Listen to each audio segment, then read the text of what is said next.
રાજ્યમાં સૌપ્રથમ વખત વડોદરામાં ડ્રોનની મદદથી ટ્રાફિકનું સર્વે કરવામાં આવ્યું છે।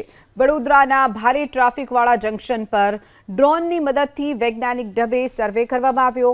આજે વડોદરા ટ્રાફિક ડીસીપીની આગેવાનીમાં ખોડિયારનગર 4 રસ્તા પર ડ્રોનની મદદથી ટ્રાફિક ફ્લોનું રિયલ ટાઈમ મોનિટરિંગ કરવામાં આવ્યું હતું। પ્રથમ તબક્કામાં એલએનટી સર્કલ, માણેક પાર્ક, સરદારા સ્ટ્રીટ અને વૃંદાવન 4 રસ્તા પાસે સર્વે કરવામાં આવ્યો। દિવસ દરમિયાન વિવિધ સમયે ટ્રાફિકનું ચોકસાઈપૂર્વક મોનિટરિંગ કરાશે। આ સર્વેના આધારે સિગ્નલના ટાઈમિંગ સેટ કરી શહેરમાં ટ્રાફિક વધુ સુચારુ બનાવવામાં આવશે।